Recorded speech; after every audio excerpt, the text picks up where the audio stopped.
Hello friends, મારી મનપસંદ રસોઈમાં તમારું સ્વાગત છે. આજે આપણે સિંગદાણાની બરફી બનાવીશું. અને જો તમે મારી ચેનલમાં નવા હોવ ને તો મારી ચેનલને સબસ્ક્રાઈબ કરવાનું ભૂલશો નહીં. તો ચાલો આપણે એમાં શું સામગ્રી જોઈએ છે તે જોઈ લઈશું. જો આપણે સિંગદાણા લીધા છે અને ખાંડ લીધી છે. હવે આ જે ખાંડ લીધી છે આપણે આ કપ ભરીને એ જ માપથી આપણે 2 કપ ભરીને સિંગ લીધી છે અને શેકી અને એના ફોતરા કાઢીને તૈયાર કરીને આપણે રાખી છે.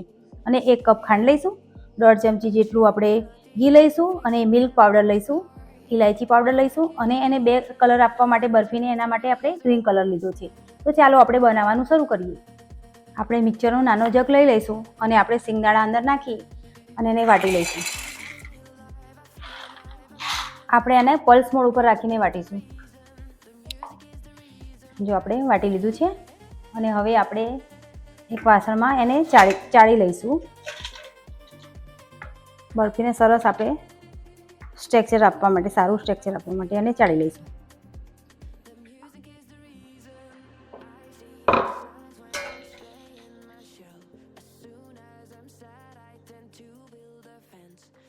જો આપણે સરસ ચડાઈ ગયું છે અને આ જે રહી ગયો છે એ આપણે ફરીથી આપણે વાટી લઈશું.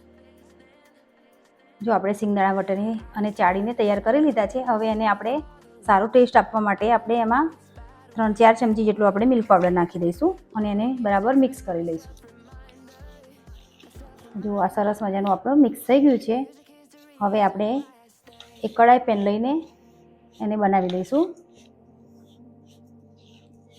જો આપણે એમાં ખાંડ નાખી દઈશું પેનમાં અને ખાંડનાથી અડધું આપણે પાણી નાખી દઈશું અને હવે આપણે એક સારી ચાસણી કરીશું અને હલાવતા જઈશું. આપણે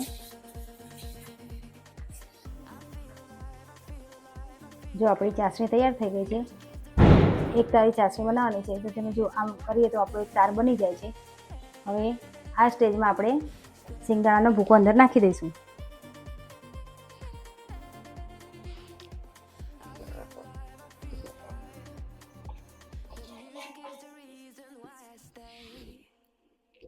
અને બરાબર હલાવી લઈશું આપણે અને જ્યાં સુધી સરસ કટ ના થાય ત્યાં સુધી આપણે હલાવતા રહીશું.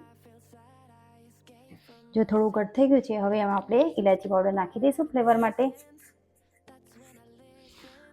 અને આપણે 1.5 ચમચી જેટલું આપણે ઘી નાખી દેવાનું છે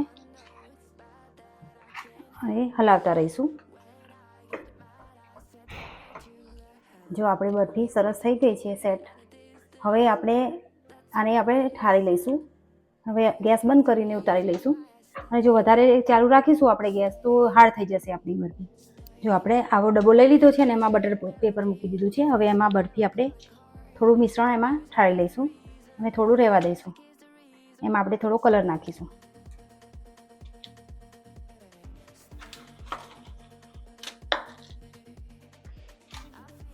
બરાબર પાથરી લઈશું આપણે.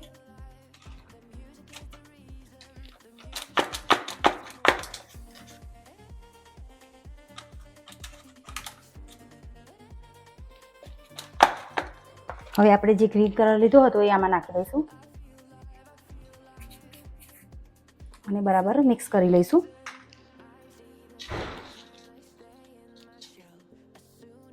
જો આપણું સરસ મિશ્રણ તૈયાર થઈ ગયું છે કલરવાળું.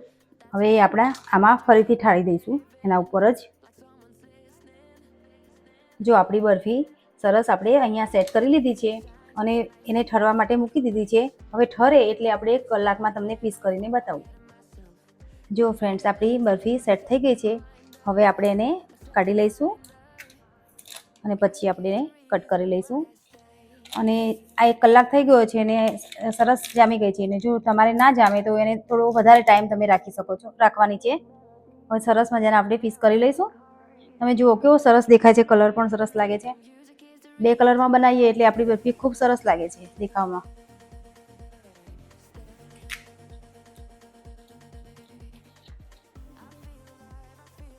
જો આપણી દિવાળી સ્પેશિયલ બરફી બનીને તૈયાર થઈ ગઈ છે મિત્રો અને સરસ બની છે. જો તમને મારી આ રેસીપી ગમી હોય તો મારી ચેનલને લાઈક, શેર અને સબસ્ક્રાઈબ કરવાનું ભૂલશો નહીં.